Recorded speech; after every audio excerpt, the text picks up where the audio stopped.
Di satu sisi, Jepang sedang mempersiapkan panitia kiamat. Ya, lagi dicari ini siapa yang bisa dia menerima tenaga kerja loh, yang terutama anak-anak muda yang ahli IT. Karena perkiraan 2030 akan ada asteroid yang besar menabrak bumi dan mereka berprediksi itu adalah akhir dari bumi ini. Nah, mereka itu cari ahli-ahli IT yang bisa membelokkan ini berapa derajat mungkin ini asteroid bisa dibelokkan agar nggak tabrakan sama bumi. Ini Jepang ini saudara. Ya, karena mereka prediksi 2030 itu bisa bertabrakan asteroid dengan bumi. Jepang lagi memikirkan panitia kiamat. Indonesia sibuk mikir ijazah palsu. Kasihan bangsa kita ini ya. Aduh, cuma soal ijazah saja masih diragukan keaslian dan kepalsuannya. Saya bingung, orang lain, negara lain sudah bikin robot, bikin yang 10G apalah itu ya, kamera canggih. Indonesia loh. Ijazah aja asli atau palsu masih bingung. Please saudara, jangan tertawa buat bangsamu, doakan bangsa ini. Silakan duduk Bapak Ibu. Shalom. Apa kabarnya hari ini? Luar biasa ya. Tema firman Tuhan hari ini adalah hidup yang kudus seperti Kristus ya, dan tema besar adalah hidup meneladani Tuhan Yesus. Saudara, bicara tentang kekudusan itu ya sesuatu yang kayaknya hari-hari ini sudah langka. Ya, orang Kristen mulai terbuai ya, dan namanya hidup kudus itu sudah agak mulai dilupakan. Bahkan banyak orang yang berkata begini, ndak usah terlalu rohani-rohani lah ya. Ngapain kudus-kudus ya, kan Tuhan sudah mati buat kita. Darahnya sudah tercurah dan dosa kita sudah diampuni. Ya, apalagi orang Kristen kalau udah ngomong dosa masa lalu, dosa sekarang, dan dosa yang akan datang. Enak sekali jadi Kristen ya. Tapi hari ini kita disuruh belajar untuk hidup seperti Kristus hidup, yaitu hidup dalam kekudusan. Kenapa kita harus hidup kudus, saudara? Hidup kudus itu bukan pilihan bagi orang Kristen, tapi keharusan. Kalau pilihan boleh iya, boleh tidak. Tapi kalau keharusan, mau atau tidak harus mau, ya. Dan tentu ada alasan kita disuruh hidup kudus itu kenapa, saudara? Yang pertama, kita harus hidup kudus karena Tuhan itu kudus. Amin. Dan tanpa kekudusan kita tidak bisa melihat Tuhan. Melihat aja enggak bisa loh. Ya, apalagi mengalami Tuhan, apalagi doa kita dijawab Tuhan. Melihat Tuhan aja nggak bisa. Tapi banyak orang Kristen pede, ya. Iya, saya percaya Tuhan mengasihi dan menyayangi saya karena Dia adalah sahabat saya. Dia mengerti walaupun sekarang saya hidup dalam dosa, tapi Tuhan itu penyayang umatnya. Apakah benar seperti itu, saudara? Ya, kita akan belajar dari firman Tuhan. Mari buka bersama 1 Petrus pasal yang pertama, ayat yang ke-13 sampai ayat 20. Ini ayat dari gereja, saudara, diberi ya. 1 Petrus 1 ayat 13 sampai 20. Firman Tuhan berkata demikian di sana, kita baca bersama. Saudara boleh baca di sini, kalaupun tidak ada sini, saudara boleh buka Alkitab saudara. 1, 2, 3. Sebab itu, siapkanlah akal budimu, waspadalah, dan letakkanlah pengharapanmu seluruhnya atas kasih karunia yang dianugerahkan kepadamu pada waktu pernyataan Yesus Kristus. Yang berikutnya, hiduplah sebagai anak-anak yang taat dan jangan turuti hawa nafsu yang menguasai kamu pada waktu kebodohanmu. Tetapi hendaklah kamu menjadi kudus di dalam seluruh hidupmu, sama seperti apa? Kristus yang memanggil kamu, ya, Dia juga kudus, saudara. Ya, sebab ada tertulis apa? Kuduslah kamu sebab aku kudus. Sampai di situ dulu, ya. Kita melihat di sini kenapa kita harus hidup kudus? Ya, yang pertama karena Tuhan itu kudus. Dan Alkitab berkata, kuduslah kamu sebab aku kudus. Di ayat yang lain dikatakan, sebab tanpa kekudusan tidak ada seorang pun akan melihat Tuhan. Kita kembali coba ayat yang ke-13 tadi di sana. Bagaimana kita menyiapkan diri kita ya untuk sungguh-sungguh hidup dalam kekudusan menjelang kedatangan Tuhan yang semakin mendekat. Dikatakan tadi di sana, sebab itu siapkanlah akal budimu dan waspadalah dan letakkanlah pengharapanmu seluruhnya atas kasih karunia yang dianugerahkan kepadamu pada waktu pernyataan Yesus Kristus. Tuhan nanti akan datang kembali kedua kali untuk menyatakan dirinya.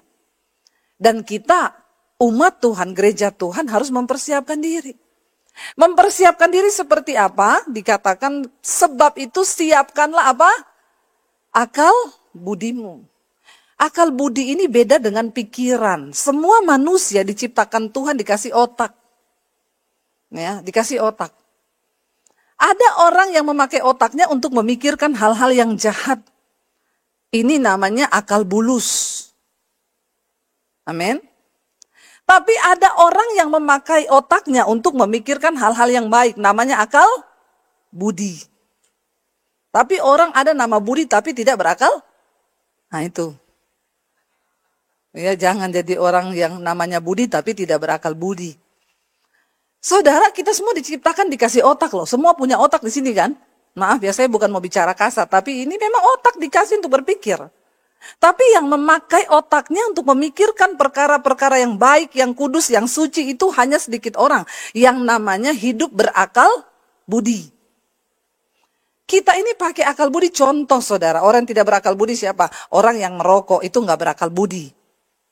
Udah tahu di dus rokok ditulis, rokok itu menyebabkan kanker, hipoten, serangan jantung, bahkan rokok membunuhmu. Tapi dia tetap merokok. Itu namanya apa? Tidak berakal budi alias terusin aja blok. Nggak dosa kok saudara. Memang benar. Orang yang nggak pakai akal budi sebutannya goblok. Itu bodoh karena kau tidak mengerti kehendak Tuhan. Siapa lagi orang yang tidak berakal budi? Wanita-wanita, anak-anak muda cari jodoh ya.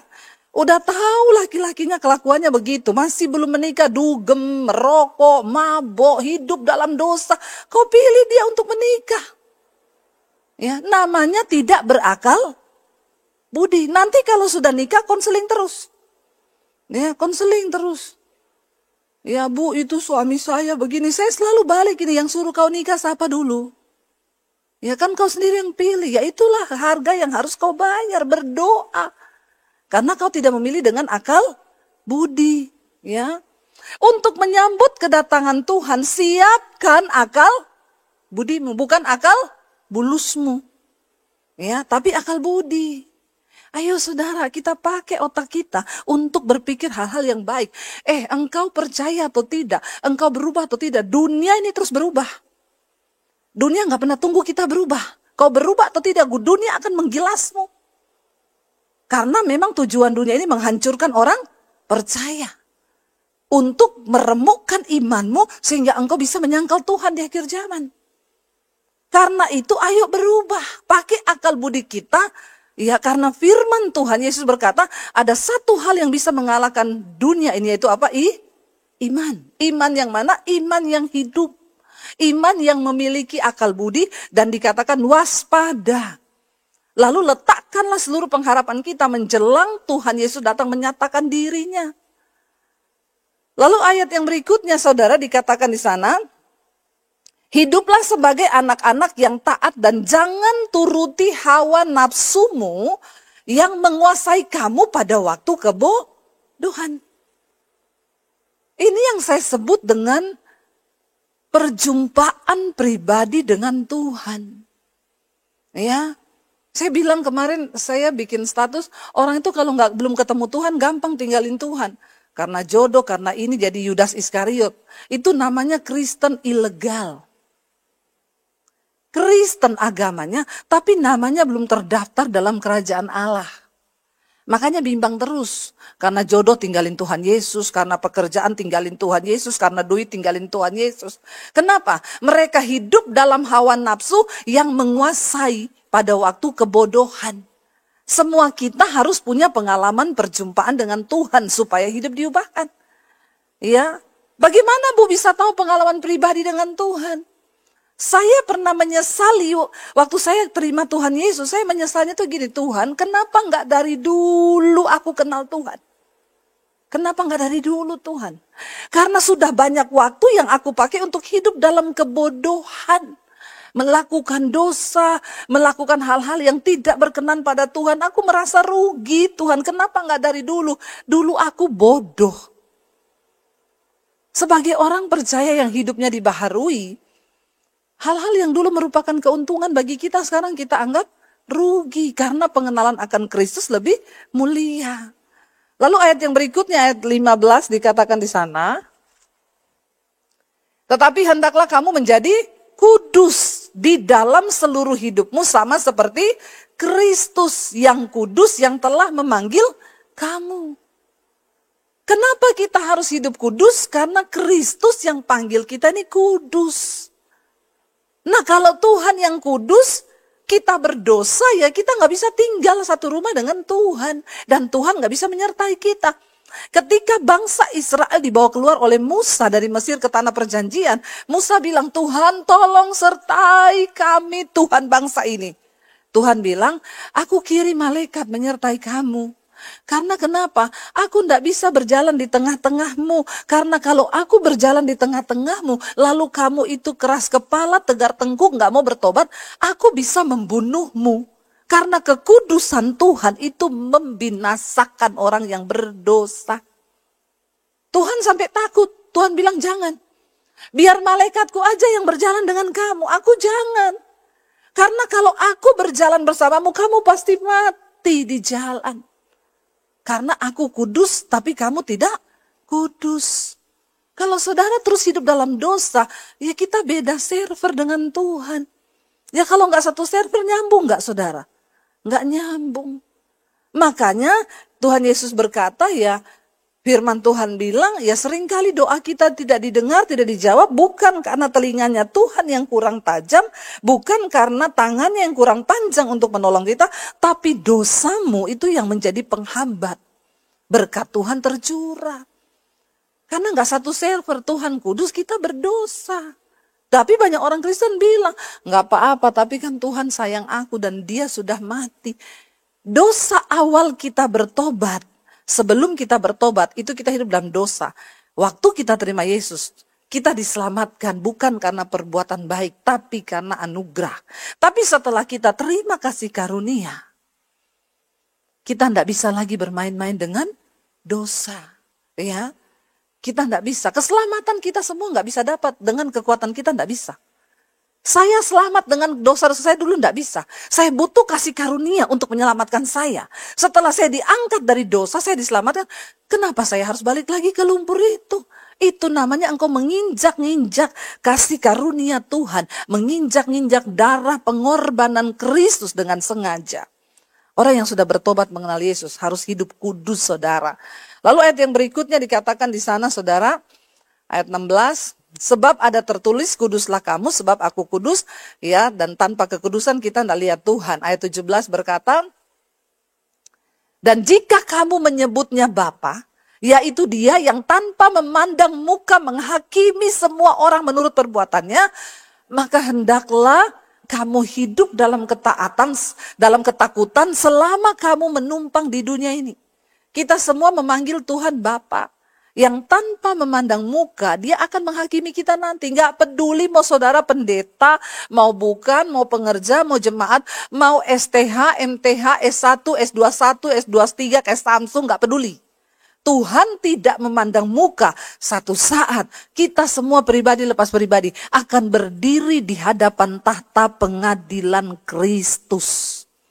Untuk apa? Memberikan pertanggungan jawab akan hidup kita di dunia ini. Karena itu, kalau engkau tahu Tuhan akan datang sebagai hakim, maka hendaklah kita hidup dalam ketakutan selama kita menumpang di dunia. Takut akan Tuhan. Ya, aduh, saya jengkel sama suami saya. Tapi karena saya takut akan Tuhan, ampuni saya Tuhan, saya mau berdamai dengan suami saya. Itu artinya kita ini menuruti firman. Kita menundukkan ego kita, perasaan kita, emosi kita kepada firman Tuhan. Itu namanya kita hidup takut akan Tuhan. Ya. Sekarang ini tapi orang ngomong kekudusan. Kalau yuk dugem yuk. Enggak saya enggak dugem. Sok rohani lu, sok kudus lu. Ya itu jawabannya, orang hidup kudus dibilang sok rohani. Kau enggak rohani, enggak bisa masuk surga. Enggak ada orang berdosa di surga, enggak ada. Tuhan mengampuni dosa kita, bukan berarti saya khotbah sekarang saya tidak berdosa. Saya masih melakukan dosa yang tidak saya sengaja. Tapi saya tidak terikat lagi dengan dosa. Ini yang dimaksud Yesus menyediakan darahnya untuk dosa-dosa yang kita nggak sengaja. Saya masih bisa marah? Bisa. Karena saya masih manusia. Tapi saya nggak mau terikat dengan perselingkuhan, kenajisan, judi, rokok, amarah, kemabukan. Itu dosa-dosa keterikatan.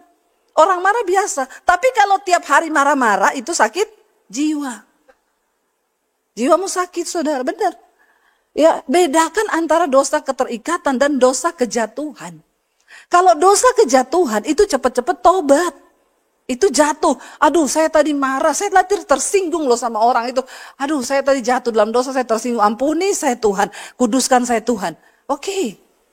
Tapi nggak ada orang selingkuh terus, aduh saya jatuh selingkuh. Selingkuh itu nggak satu hari ya, Emang ada orang ketemu, selingkuh yuk, ayo selingkuh.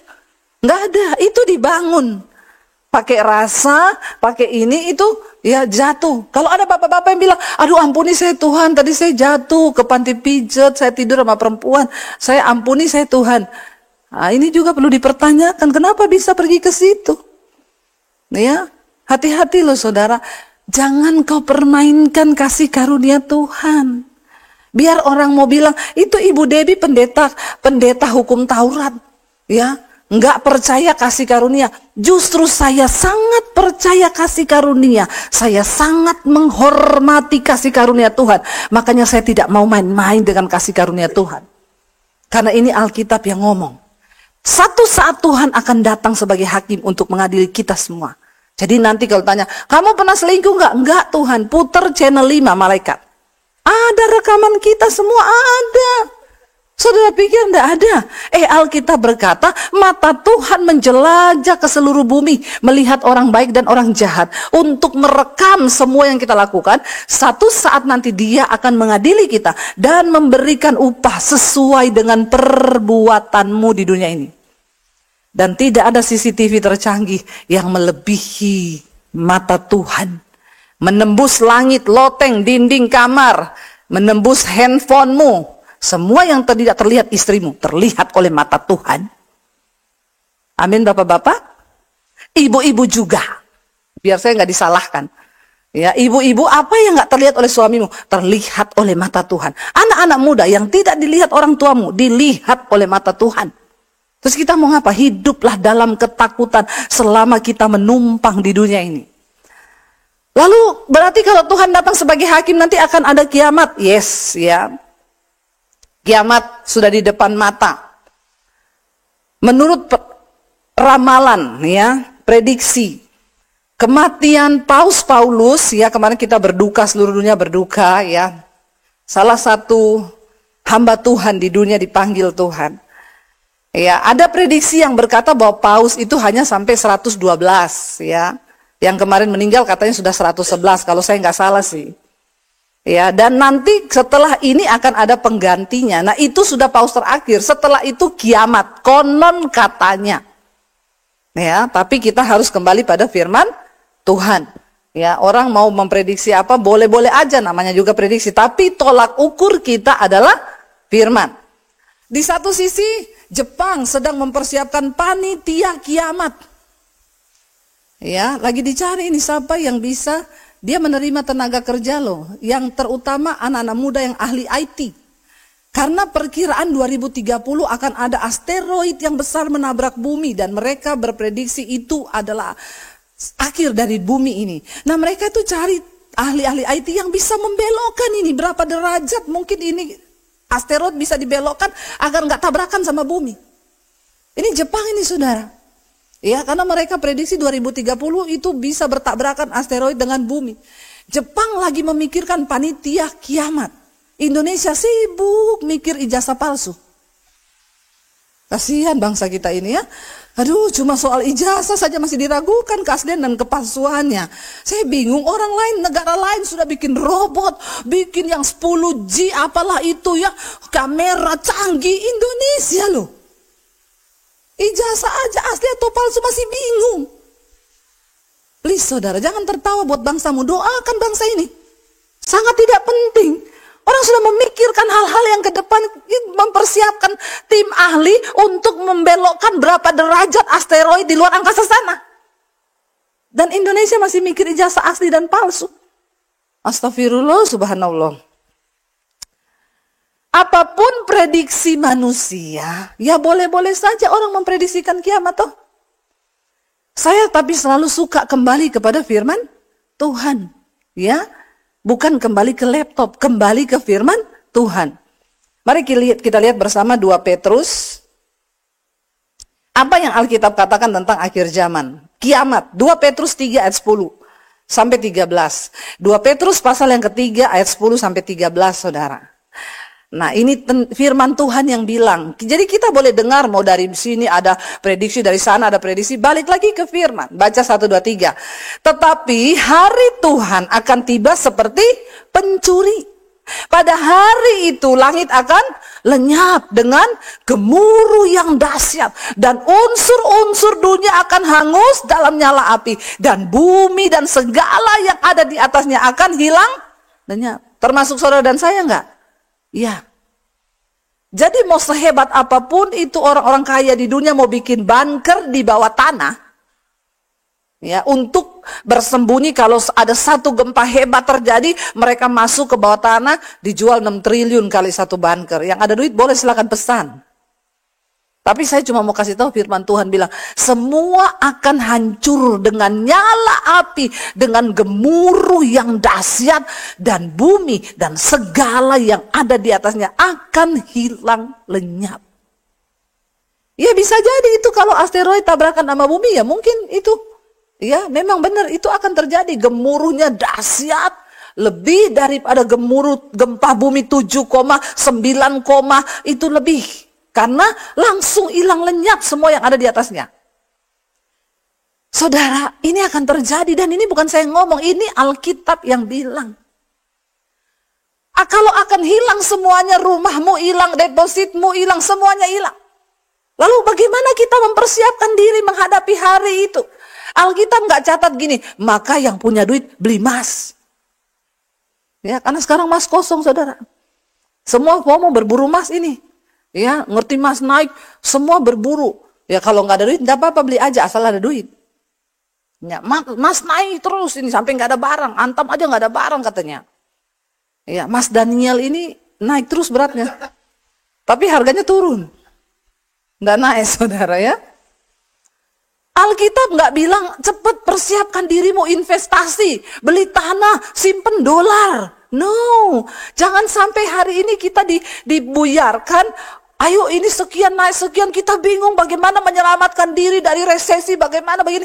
Kalau ada duit beli emas silakan daripada duitnya nganggur toh. Tapi jangan ingat tabur loh untuk pelayanan juga ya, untuk nama Tuhan ya. Jangan pelit-pelit loh. Bukan harus nabur ke saya, enggak perlu. Lihat pekerjaan Tuhan di luar yang membutuhkan. Jangan hidup bagi egomu sendiri. Karena semuanya akan hilang lenyap. Ya, ibu-ibu mau kau beli tas 2M, 3M, hilang lenyap. Terbakar dunia ini, gemuruhnya hancur, nyala api yang luar biasa. Jadi enggak usah beli yang mahal-mahal, yang miliar-miliar itu enggak usah, ya. Mending pakai uangmu untuk hal-hal yang berakal budi dan bijaksana. Lalu Tuhan suruh kita ngapain kalau kita tahu semuanya akan hancur? Pertama, ya, hari Tuhan tuh datang seperti pencuri. Artinya tidak ada satupun yang tahu. Ya, pencuri datang nggak pernah kasih tahu. Nanti malam saya mau datang loh ya. Nanti setelah ini pendeta ini mati, nanti akan saya kiamat. Nggak ada. Alkitab tidak mencatat seperti itu. Alkitab berkata tidak ada satupun yang tahu karena dia datang seperti pencuri. Lalu apa yang kita lakukan? Ayat berikutnya, ayat 11 berkata begini saudara. Baca bersama dengan suara yang nyaring. 1, 2, 3.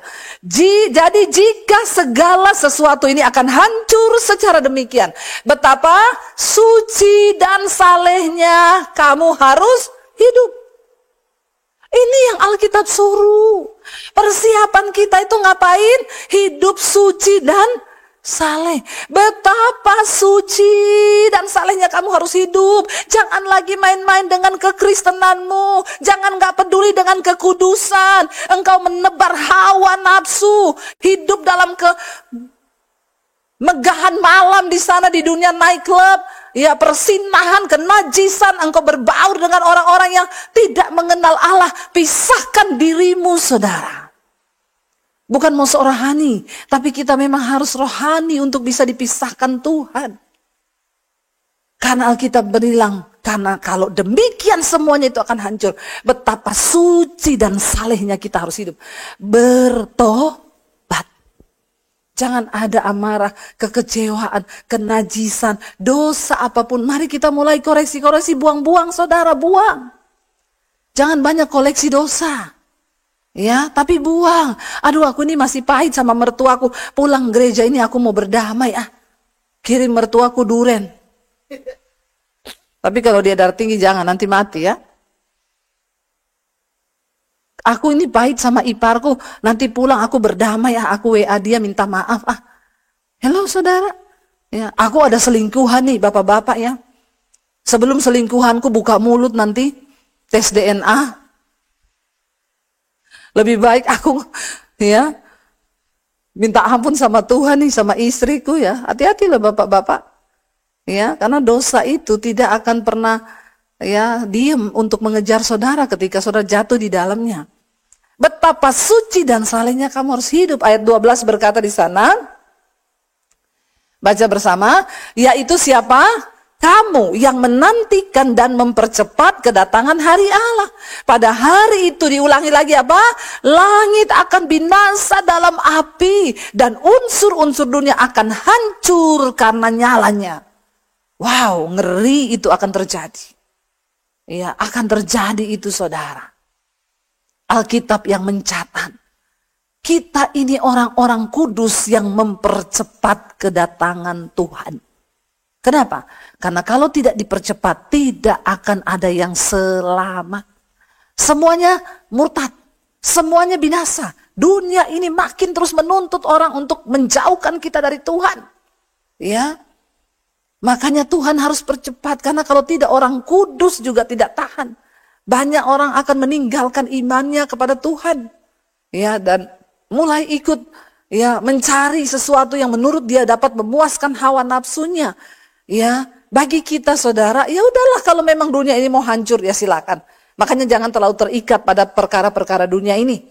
Ya, ibu-ibu mulai bertobat, jangan terikat sama dunia ini terus. Ya. Belanja terus, shopping terus ya. Ingat mau terbakar semua ini. Amin. Ya, jadi siap-siaplah hidup kudus ya. Daripada itu tas-tasmu jadi saksi di neraka. Ya, mending bertobat sekarang, bertobat. Benar saya bilang bertobat ya.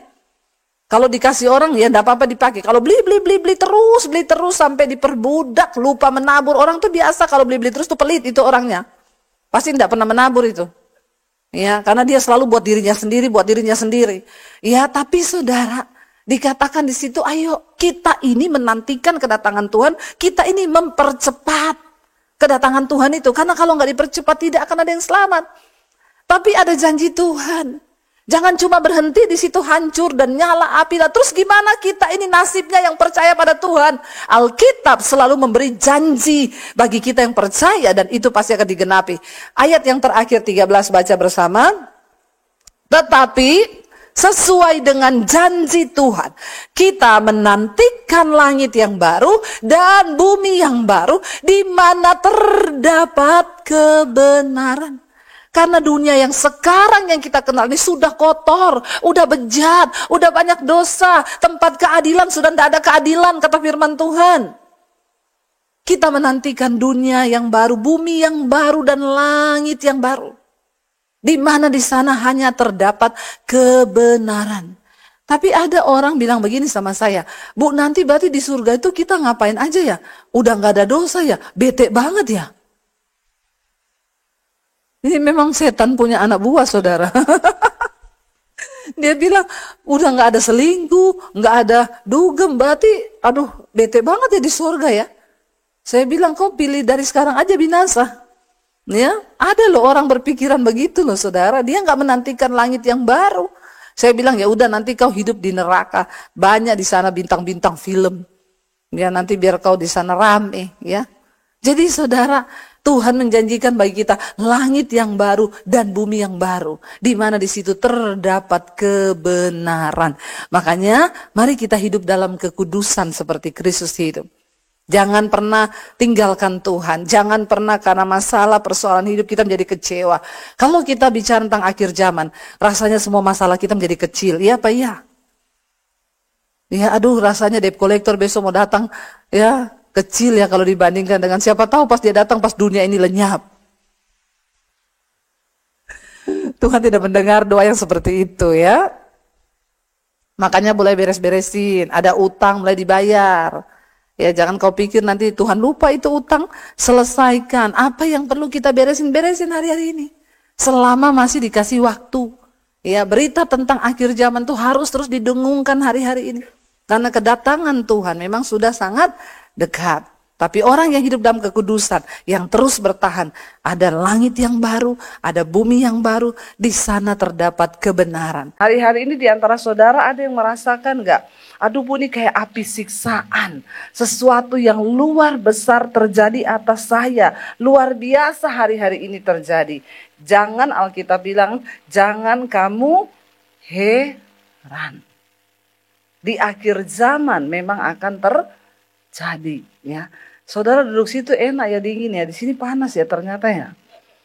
Ya, makanya tadi saya lihat WL-nya panas, ini lampu sorot nih panas loh saudara.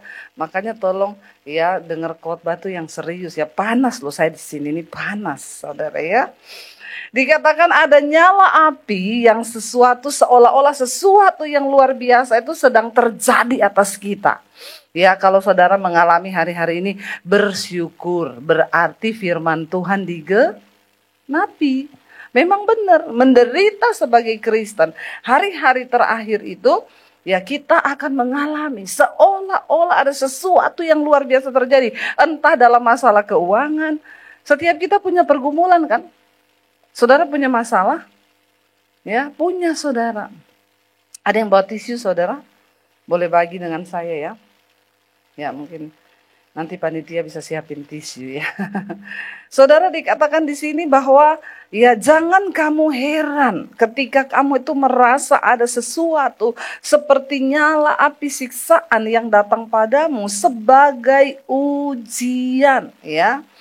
Terima kasih ya, panas memang ya.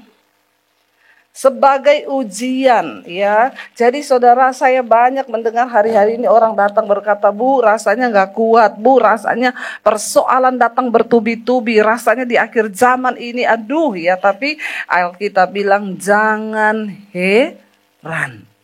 Orang bertanya, Bu bagaimana nih Israel nih nanti memicu perang dunia atau apa? Kenapa terjadi? Loh kok masih bertanya kenapa loh?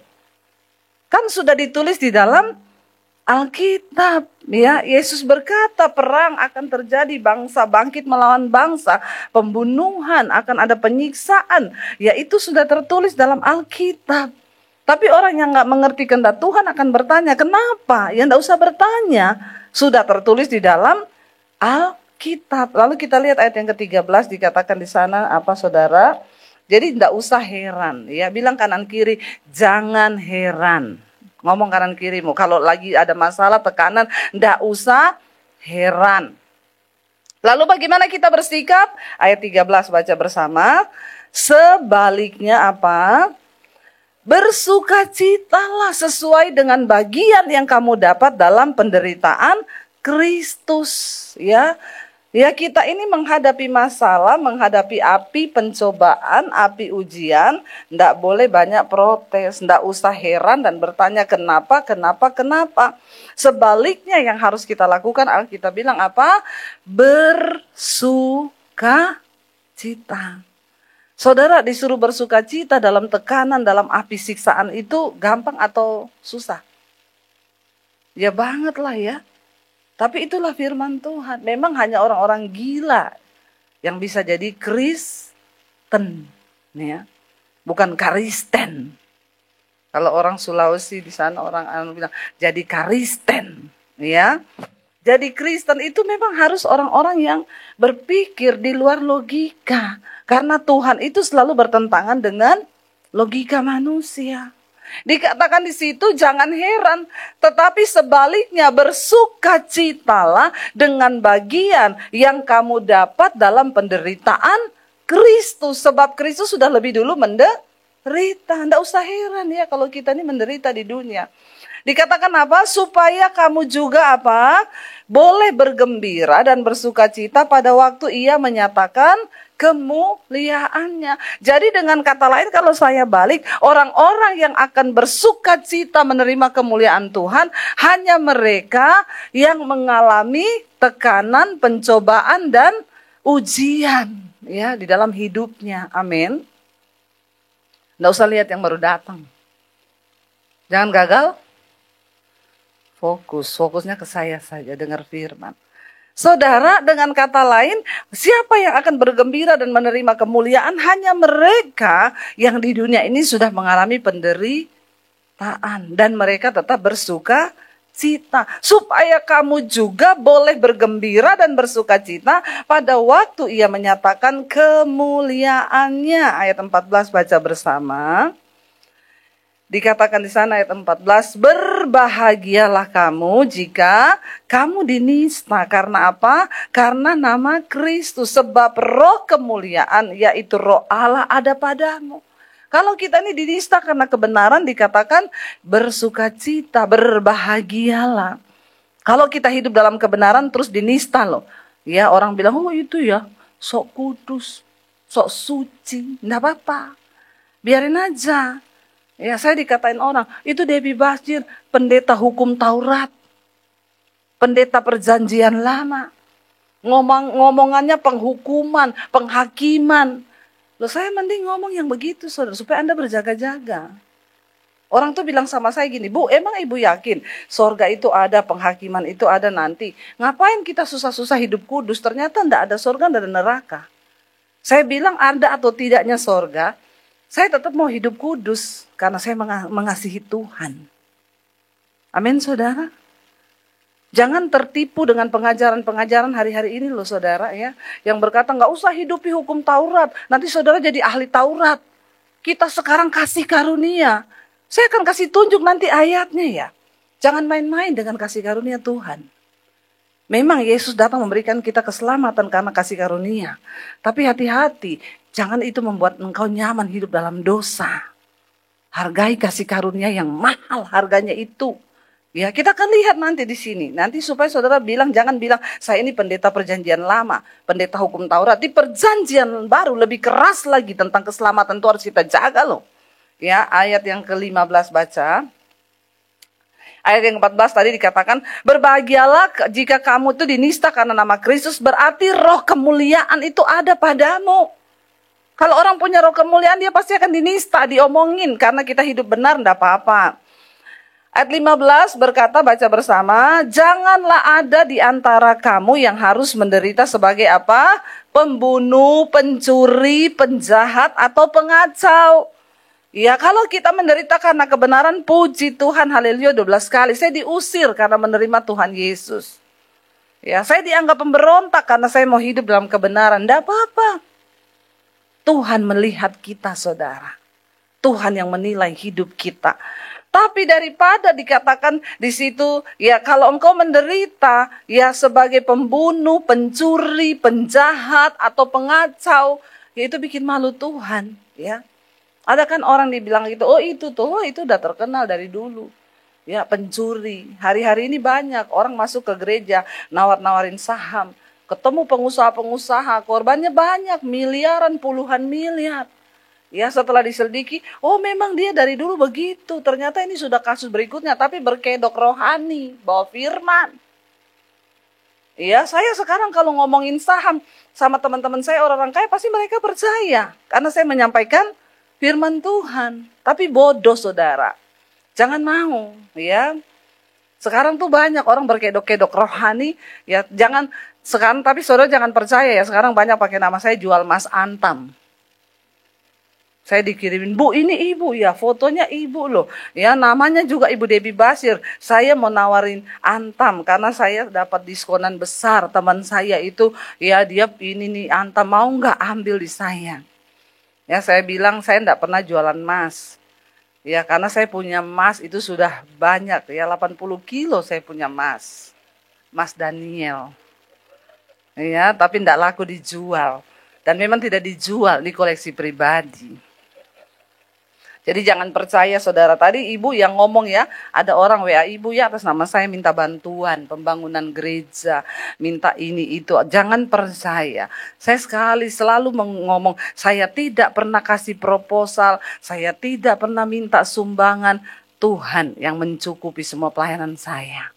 Nggak usah minta-minta. Jadi kalau ada atas nama saya minta-minta pembangunan gereja, percayalah itu bukan saya. Langsung blokir saja ya saudara ya. Dikatakan kita bersuka cita menderita karena kebenaran. Jangan karena engkau penjahat, penipu, udah terkenal itu. Oh itu tuh, itu terkenal penipu. Jangan bangga kalau engkau dicap sebagai orang yang pengacau, penipu, penjahat. Ayat yang ke-16 baca bersama. Tetapi jika ia menderita sebagai orang Kristen, maka janganlah ia malu. Ya, melainkan dikatakan di sana apa? Ya, melainkan hendaklah ia memuliakan Allah dalam nama ya Tuhan Yesus Kristus Tuhan kita, saudara.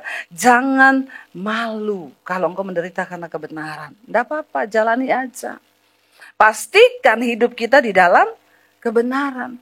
Pujian tadi itu saya kalau nyanyi lagu itu saya perhatikan kata-katanya, jangan sembarang nyanyi, saudara. Ya, tadi lagu itu bilang apa? Selama ku hidup menyenangkanmu. Ya, maka aku percaya di tengah badai pun tangan Tuhan akan beserta. Karena janji Tuhan itu sebab akibat loh. Saudara pikir tuh terjadi begitu saja. Kenapa kita belajar perjanjian lama? Karena Tuhan tuh enggak berubah. Sifat Allah itu di perjanjian lama sampai hari ini dikatakan bahwa Tuhan tidak pernah berubah. Tapi kan dalam nama Yesus kita dikasih kasih karunia. Iya, tapi Allah itu benci dosa. Jadi jangan sampai kita bermain-main dengan dosa. Kenapa kita belajar perjanjian lama? Ya, itu kita belajar tentang sifat-sifat Allah. Supaya kita mengenal Tuhan lebih lagi, saudara. Orang-orang yang ngomong kasih karunia itu orang-orang yang gak mau belajar tentang Tuhan. Dia gak mau belajar tentang sifat Tuhan. Ya, dan kebanyakan mereka itu masih hidup di dalam dosa. Hati-hati kalau sekarang pendeta nggak mau khotbah kekudusan loh. Hati-hati loh saudara. Ada seorang ibu gembala konseling sama saya, Bu Debbie, saya mau konseling. Selama ini suami saya itu gembala. Saya tuh tanya sama dia, kenapa kamu nggak pernah khotbah kekudusan? Dia marahin saya. Ya, ngapain? Istrinya bilang, kamu tuh nanti akan tanggung jawab di hadapan Tuhan loh. Kamu harus khotbah kekudusan supaya jemaat bertobat. Lalu dia bilang, ternyata Bu, suami saya selingkuh. Akhirnya ketahuan selingkuh, istrinya bilang, oh ini toh penyebabnya, makanya selama ini kamu gak pernah khotbah kekudusan. Gak pernah ngomong kebenaran di gereja. Lalu suaminya bilang begini, terus kamu mau apa? Kalau kamu tahu saya selingkuh, kamu mau apa? Kamu mau jemaat tahu saya selingkuh? Terus kamu mau makan dari mana kalau jemaat tahu saya selingkuh? Ngeri saudara, ngeri ya. Mimbar gereja hanya dipakai untuk cari makan. Makanya saya bilang saudara, kalau engkau tidak mempersembahkan tubuhmu kepada Tuhan sebagai korban yang kudus hidup, jangan kau berdiri di mimbar ini untuk cari makan. Kau akan dapat pukulan lebih kuat lagi. Saya ketemu sama seorang pelayan Tuhan di gereja homoseksual. Ya, dia bilang, kenapa gereja itu menghakimi? Orang-orang berdosa nggak boleh pelayanan. Saya bilang bukan menghakimi. Yesus mengasihi orang berdosa, tapi Yesus benci dosa. Dan mimbar ini bukan sembarang mimbar. Ini bukan panggung. Kalau kamu berdosa, mending kamu off dulu dari pelayanan, bereskan hidupmu, bertobat. Saya pun siap mentor kamu.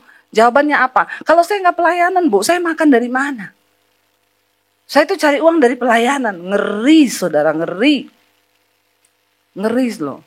Kalau ini panggung, kita nggak harus mempersembahkan hidup. Karena ini panggung.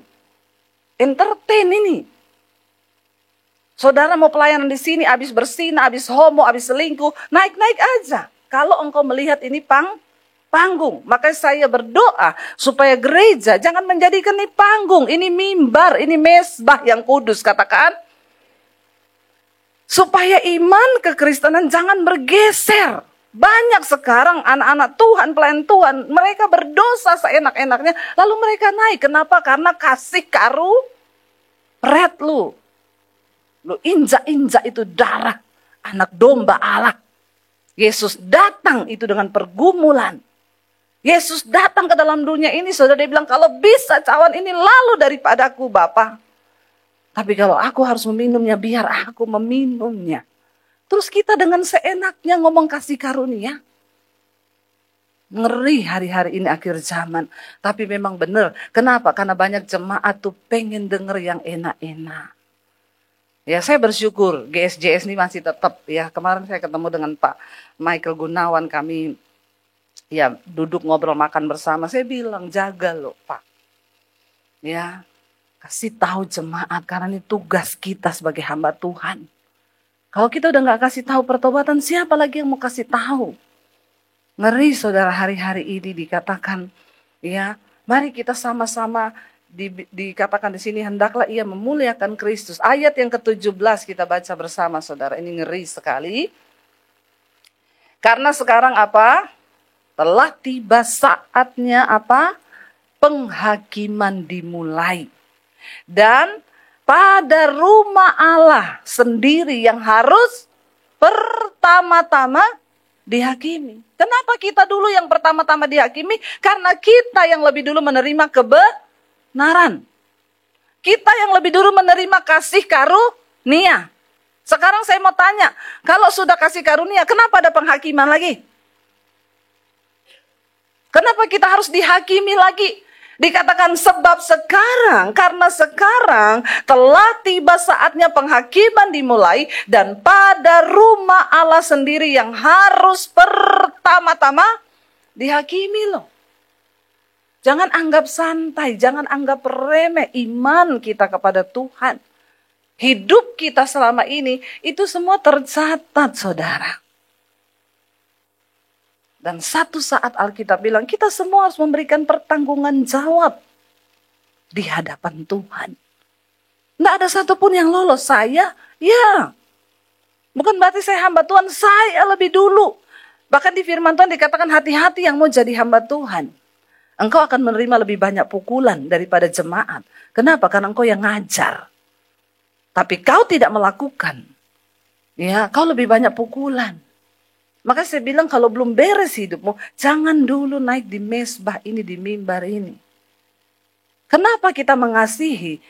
Kenapa kita melayani Tuhan? Karena kita ini sudah dijamah Tuhan, itu yang benar. Orang yang melayani Tuhan itu karena dia sudah dijamah, hidupnya sudah dipulihkan, dia sudah bertobat, tanda dia mengasihi dan ingin membalas kasih Tuhan, dia melayani. Tapi sekarang kan tidak. Ya, sembarangan aja orang masuk dalam pelayanan tanpa mengerti akan arti dari pelayanan itu sendiri. Ya, makanya dikatakan di sini, ingat saudara, hati-hati, sekarang telah tiba saatnya penghakiman. Iya, dan dikatakan di sana ngeri sekali saudara, dan pada rumah Tuhan sendiri dulu yang harus pertama-tama dihakimi. Kita dulu karena kita tahu kebenaran. Ya, makanya ada doanya, ampuni dia Tuhan, karena dia tidak tahu apa yang dia lakukan. Gampang berdoa bagi orang yang nggak tahu. Tapi bagi yang tahu ini, ya ampuni dia Tuhan, karena dia tahu tapi dia pura-pura tidak tahu. Nggak tahu diampuni atau tidak. Tapi yang jelas kita semua pertama-tama harus dihakimi. Kapan penghakiman itu? Sekarang sudah mulai. Lewat pergumulan, lewat tantangan, lewat masalah, keuangan, sakit, penyakit. Apakah kita tetap teguh berdiri sampai di ujung akhir pertandingan hidup kita dan berkata, Engkau Tuhan yang baik, Tuhan yang kudus, dan aku menghormati Engkau sampai di garis akhir. Aku tetap menjaga hidup dalam kekudusan bersama dengan Tuhan. Saudara, ada upah loh bagi orang yang sungguh-sungguh hidup kudus. Saya sama suami suka share di mobil. Iya ya, orang-orang hidup ngomongin tentang kasih karunia. Walaupun bagaimana dosamu tetap selamat. Enak ya, enak loh ya. Terus sekarang ngapain kita capek-capek hidup kudus? Boya sudah malam kita clubbing aja, mabok-mabok, disko-disko di sana, kan enak toh. Lah kenapa saudara? Saudara pikir bertahan hidup kudus itu enak? Enak gak hidup kudus? Nggak enak. Ada harga yang harus dibayar, ada daging yang harus disangkal. Pengen balas yang jahat, nggak boleh balas. Sakit hati nggak kita? Ya kadang bergumul saudara, tapi itu yang Tuhan mau. Kapan penghakiman itu? Sekarang ini loh. Kita sedang diuji. Ya, saya punya teman saudara, dia punya tambang. Dia mulai belajar mendengarkan kebenaran dengan khotbah saya. Bu Debbie, ini tambang saya di demo, tambang saya gini, mobil saya dibakar, Bu. Anak buah saya di tambang udah tanya, Pak, ngomong iya aja, bos. Bos ngomong iya, beres semua ini. Tapi saya kalau ngomong iya, Bu, saya tahu akan ada korban. Kalau dulu saya belum tahu kebenaran, saya ngomong iya, ini beres, Bu. Saya bilang sama dia, Pak, kau masih kurang kaya. Jangan utang darah ya, Pak. Nanti anak cucumu yang akan bayar. Dan kau binasa masuk neraka. Saya bilang, kadang-kadang ya Pak, lebih bahagia orang yang gak punya uang. Seringkali orang karena menghalalkan segala cara, dia pengen dapat uang. Dia halalkan segala cara, dia bunuh orang, dia lakukan semua yang tidak benar. Cuma demi dapat uang, terus kau binasa Pak. Terus saya sekarang harus apa Bu Debbie? Duduk di kaki Tuhan. Doa.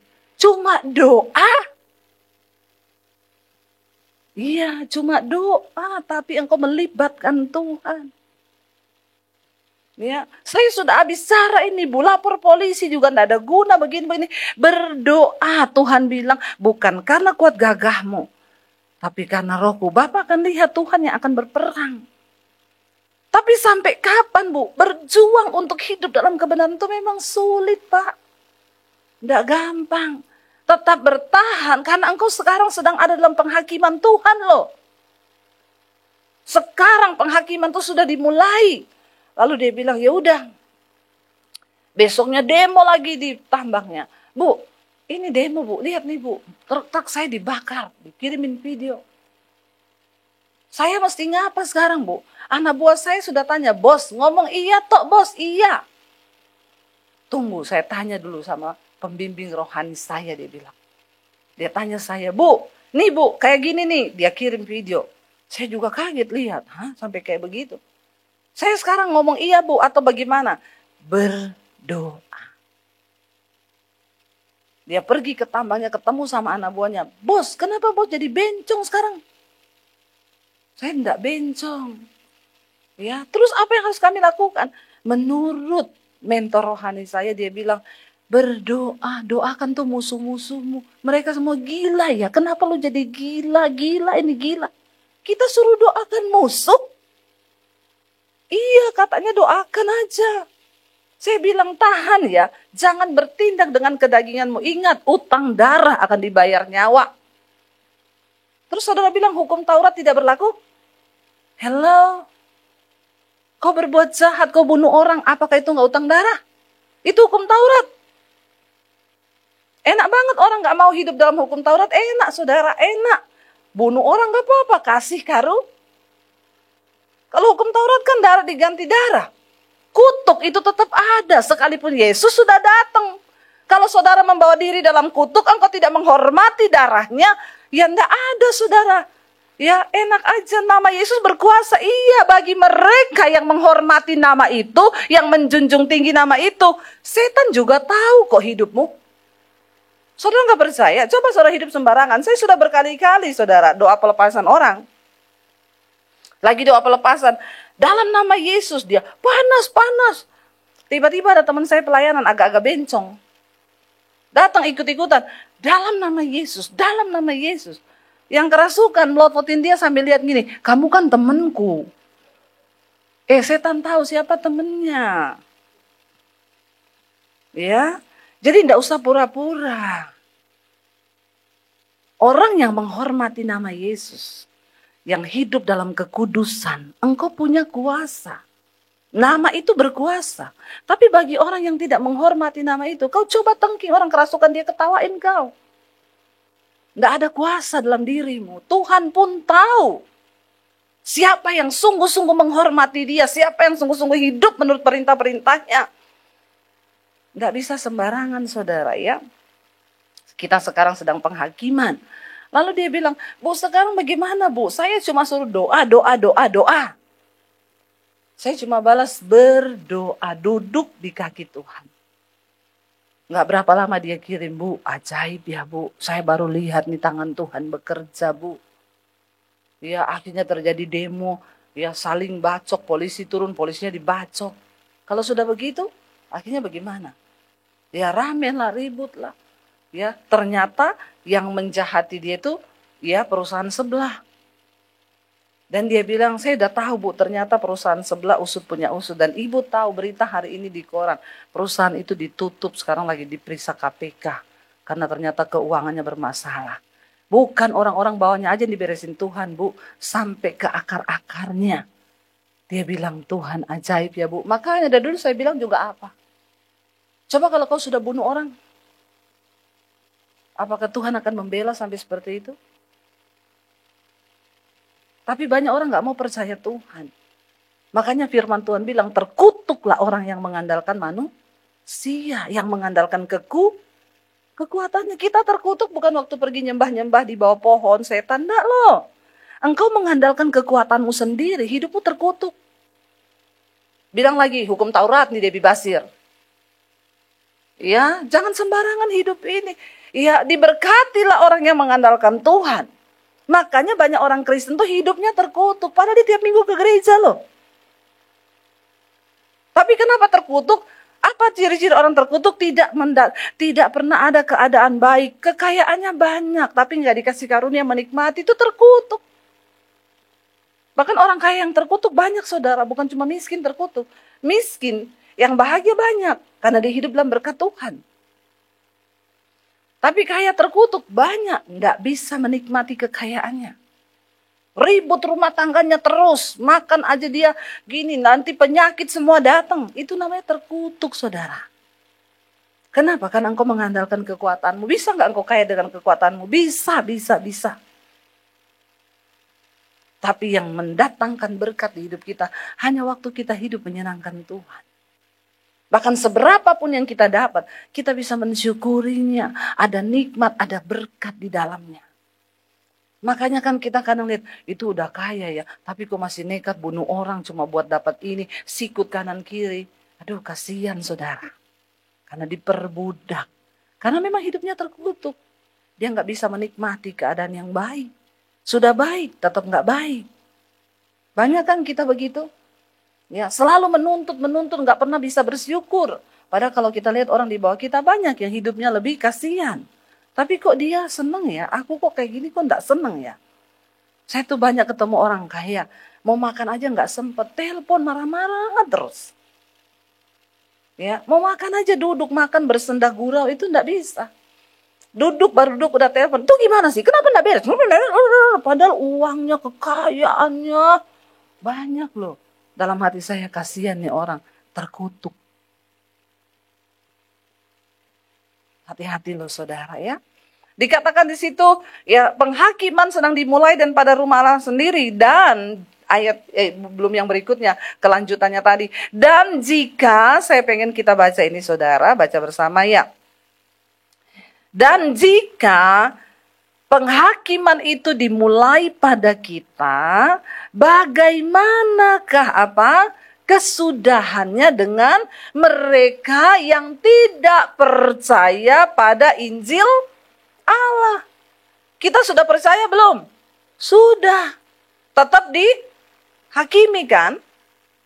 Nah, kalau kita saja dihakimi dikatakan, bagaimanakah kesudahannya dengan mereka yang sama sekali tidak percaya, menolak Injil itu. Kita dulu yang harus dihakimi, setelah itu mereka. Tapi kita aja dihakimi, bagaimana dengan mereka? Kita aja yang sudah tahu kebenaran, masih banyak yang tidak melakukan kebenaran. Apalagi mereka yang benar-benar tidak tahu. Makanya saya bersyukur lewat pandemi ini media terbuka untuk Injil. Ya, orang mendengar. Saya kemarin di pesawat ketemu satu orang ibu. Ibu pendeta Debbie Basir ya? Iya. Bu, saya mau foto ya. Oh, ibu sering dengar khotbah saya. Tiap hari saya dengar, Bu. Ibu di gereja mana? Saya Buddha, Bu. Tapi saya suka dengar khotbah ibu. Kebenaran sudah sampai kepada semua orang. Tergantung dia buka hati atau tidak. Kita kan nggak tahu. Jangan sampai saudara yang tiap minggu duduk di gereja, saudara tertinggal loh karena engkau tidak membuka hati dan sungguh-sungguh melakukan firman. Orang-orang di luar sana yang mungkin agamanya masih lain, tapi di hati dia percaya Yesus dan dia melakukan kebenaran itu. Bukan KTP Kristen yang menyelamatkan saudara loh, tapi iman sungguh-sungguh kepada Tuhan. Amin. Dikatakan di sana, jika penghakiman itu dimulai pada kita, bagaimana kesudahannya dengan mereka yang tidak percaya? Makanya tugas kita hari-hari ini beritakan kabar baik itu. Kan Alkitab bilang tidak harus semua percaya. Tanda kedatangan Yesus itu apa? Kalau semua orang sudah mendengar tentang Injil. Bukan dia percaya loh. Dia mendengar, berarti dia dikasih kesempatan untuk membuka hati. Ya, tergantung dia mau percaya atau tidak. Ayat yang berikutnya di sana dikatakan begini saudara, tapi ingat ya, kita ini akan dihakimi semua. Ayat 18, baca bersama dengan suara nyaring. Dan jika orang benar hampir-hampir tidak diselamatkan, apakah yang akan terjadi dengan orang fasik dan orang benar loh. Orang benar saja hampir-hampir tidak. Orang benar. Orang yang berjuang hidup dalam kebenaran. Ya, orang yang berjuang hidup dalam kekudusan, dia sudah dibenarkan oleh Kristus. Ya, lalu dia berjuang hidup itu dikatakan orang benar, orang yang berkenan kepada Tuhan itu orang benar. Sekarang mencari perkenanan Tuhan aja, aduh, enggak gampang loh saudara, enggak gampang. Mencari perkenanan Tuhan tuh enggak gampang. Ya, dari sikap hati aja kita ini perlu berjuang, berdoa. Ya, saya selalu berkata saudara, perkenanan Tuhan itu pribadi-pribadi sih. Ya, dalam hal uang, dalam segala hal itu pribadi-pribadi.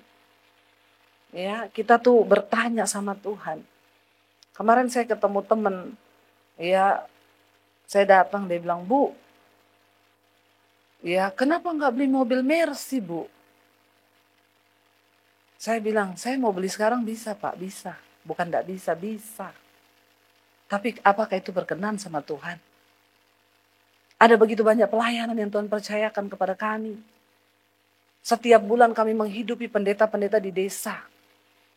Ya, sekolah Alkitab sebentar lagi buka. Tuhan suruh menyekolahkan orang-orang dari desa yang ingin jadi hamba Tuhan, kami perlengkapi. Ya, kalau nggak punya uang gratis, nggak usah bayar. Itu lebih mulia ketimbang saya beli mobil Mercy. Ya, yang harganya berapa M. Itu lebih mulia buat kita. Ya, uang 1 M buat sekolahkan berapa angkatan itu. Lalu mereka pulang ke desanya, mereka jadi ya hamba Tuhan. Bukan soal perkenanan Tuhan, itu di hati kita masing-masing saudara. Saya bilang, saya kalau mau sesuatu itu Pak, saya selalu tanya sama Tuhan. Jangankan Mercy loh. Saya mau beli jam aja 50 juta saudara. Mau banget saya beli. Saya bilang sama suami saya, satu tok ini loh. Suami saya bilang, doa saya tanya Tuhan, kamu kan punya Roh Kudus. Saya bergumul dan Tuhan bilang gak boleh. Saya bisa beli, bisa saudara. Orang saya bantu pembangunan di gereja itu ratusan juta loh sekali transfer. Saya bisa beli nggak itu? Bisa banget. Tapi waktu suami saya bilang, tanya Tuhan aja. Kamu memang punya uang, tapi Tuhan berkenan enggak? Saya tanya. Ya udah, saya tunggu dikasih orang aja kalau gitu. Nggak berani saya. Nggak berani, saudara. Saya pakai barang-barang bermerek tuh semua dikasih orang. Tas dikasih orang. Saya suruh beli. Nggak bisa. Ini loh. Hati nurani ini loh sama Tuhan. Itu nggak bisa orang yang kasih tahu. Kau nggak bisa tanya sama pendeta. Itu pergumulanmu pribadi dengan Tuhan. Nggak gampang, saudara. Nggak gampang. Memang harus ada daging yang dikorbankan. Saya sampai nangis loh, bercucuran air mata loh. Seperti anak kecil yang meminta kepada Bapa. Waktu saya tahu Tuhan tidak izinkan, saya berlinang air mata. Saya bilang, Tuhan, ya Tuhan, saya mau belajar taat. Bisa saya beli itu Tuhan dari penghasilan YouTube saya. Tapi kalau Engkau nggak bolehin, aku rela Tuhan. Nggak mau. Karena ada begitu banyak hamba Tuhan yang butuh untuk makan. Kita ngasih mereka uang setiap bulan 2,5 juta. Mereka hidup di pelayanan, mereka bisa kuliahin anak. Saudara, ya saya maaf ya, saya tidak ada maksud apa-apa loh. Cuma ini tidak mudah hidup dalam perkenanan Tuhan, tidak mudah. Dan engkau dengan gampangnya berkata, semua kasih karunia, engkau akan dihakimi.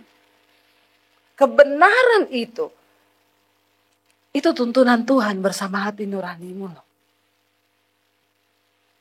Nggak bisa kau tanya-tanya pendeta. Makanya setiap kita hari ini harus punya pengalaman pribadi dengan Tuhan.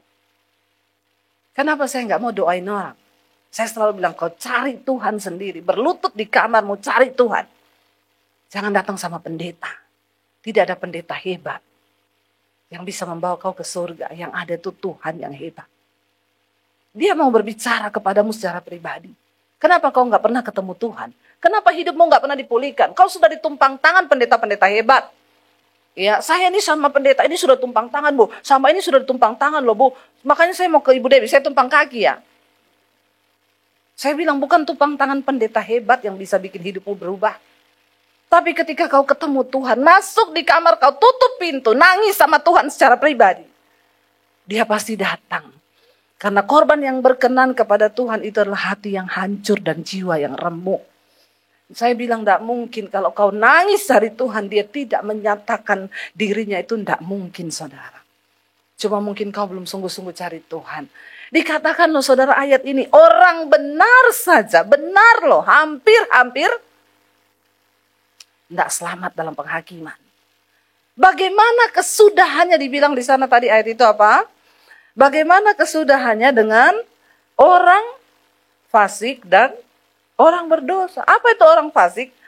Orang fasik itu orang yang tahu kebenaran, tapi dia tidak melakukan. Itu orang fasik. Sekarang banyak nggak? Banyak. Ya, duduk di gereja tiap minggu. Tapi pulang tetap berzina, tetap homo, tetap lesbi, tetap selingkuh. Tetap nyolong, tetap nyuri, tetap nggak mau dengar suara Tuhan. Itu orang fasik, ngerti kebenaran tapi nggak mau melakukan. Dan orang berdosa, beda loh. Orang fasik dan orang berdosa. Orang berdosa, orang yang terus hidup di dalam dosa. Enak banget saudara kalau nggak ada penghakiman. Kasih karunia, Yesus sudah menanggung dosa kita lalu, sekarang sampai yang akan datang. Ya enak aja ya, tidak menghormati kasih karunia. Kasih karunia itu mahal sekali harganya. Makanya kita harus sungguh-sungguh hidup dalam kekudusan. Pegang itu sungguh-sungguh. Dikatakan di sana, dan jika orang benar hampir-hampir tidak diselamatkan, tolong tayangkan ayat ini. Apakah yang akan terjadi dengan orang fasik dan orang berdosa? Tanda tanya saudara. Ayat 19, karena itu saudara, apa yang harus kita lakukan? Karena itu baca bersama, baiklah juga mereka yang harus menderita karena kehendak Allah, menyerahkan jiwanya dengan selalu berbuat baik kepada Pencipta yang setia. Tanggung penderitaanmu, sabar menderita, serahkan jiwamu kepada Tuhan. Dan selalu berbuat baik. Berbuat baik bukan kepada manusia, toh di sini dikatakan yang terutama berbuat baik kepada siapa? Pencipta pencipta yang setia. Karena berbuat baik kepada orang aja itu biasa. Tapi kita berbuat baik kepada pencipta. Ketika Hizkia divonis mati sama Tuhan. Kenapa? Langsung saat itu juga doanya dijawab. Waktu Yesaya berkata, Hizkia engkau akan mati. Sampaikan pesan terakhirmu. Sebab engkau tidak akan bangun lagi. Kau akan mati. Itu yang Tuhan yang suruh ngomong loh. Waktu Yesaya ngomong gitu dikatakan Hizkia balik tembok ke belakang. Tembok ratapannya di kamar saudara. Kau punya tembok ratapan masing-masing di rumahmu, di kamarmu. Nggak usah pergi ke Israel, amin. Ya, mau nangis saja ke tembok ratapan. Ya, orang tuh kalau pergi Israel, Bu Debi, nanti saya mau ke tembok ratapan ya. Mau ngapain lo di sana? Kau masuk kamar aja, tutup pintu, merataplah kau di tembok itu. Tuhan ada. Ya, enggak usah, apalagi bawa-bawa gulungan doa, diselipin di batu-batu di tembok ratapan. Tuhan dengar enggak? Kau pikir Tuhan tuh siapamu? Kau selipin tembok, itu kertas-kertas. Saya mau bilang sama orang-orang Kristen yang bodoh. Tidak mengerti kebenaran. Jangan mau diperbodoh. Ya, titip doa, ayo saya mau ke Israel, titip doa, saya nggak terima loh. Bu, saya mau titip doa ya Bu, ini juga ada amplop buat ibu. Saya bilang amplopnya saya terima. Ya, banyak pendeta jual-jual begitu supaya dapat amplop. Jemaat kan kalau titip doa, titip bertobat ya, jangan sesat. Saudara pikir setelah saudara tulis itu permohonan doa, lalu dibawa sama pendeta, dimasukin di lubang-lubang tembok ratapan, terus Tuhan di sorga terenyuh gitu dengan titipan doa saudara itu? Persembahan yang berkenan, doa yang berkenan pada Tuhan tuh doa dengan hati yang hancur dan jiwa yang remuk. Makanya saya kalau pergi Israel jemaat tanya, Bu, ibu kalau ke Israel begini, tempat mana yang paling merinding? Kalau berdoa tuh di mana Bu paling merinding? Di tembok ratapan ya? Saya bilang enggak, di kamar. Karena Tuhan Yesus bilang, masuk kamar tutup pintu. Berdoa di tempat yang tersembunyi. Maka Bapamu di tempat yang tersembunyi akan menjawab doamu dari tempat yang tersembunyi. Amin saudara. Jangan salah pengertian. Berbuat baik dikatakan bukan hanya pada manusia. Tapi pada pencipta yang setia. Bagaimana kita berbuat baik? Yaitu tadi kayak saya. Tuhan aku mau beli ya. Nggak boleh anakku. Terus saya nangis. Dan saya yakin Tuhan tuh hancur hati loh melihat saya tuh. Ya. Lalu ada suara hati yang bilang, berdoa minta sama Tuhan. Enggak, aku enggak akan minta. Tuhan sudah cukup dengan semua kebaikannya. Ampuni aku Tuhan, ampuni. Ampuni aku Tuhan. Berbuat baik sama Tuhan tuh enggak ada yang tahu saudara. Kita dengan hati kita. Saya undang para imam musik, tinggal 1 menit waktu saya ya. Saudara kita berdoa, yuk saya bertanggung jawab untuk mengingatkan saudara dari mimbar ini. Karena begitu banyak sekarang khotbah-khotbah yang menyenangkan telinga. Orang seneng, dosanya nggak diungkit, ya tidak pernah kasih tahu. Mari kita berdoa hari-hari ini berjaga-jaga senantiasa.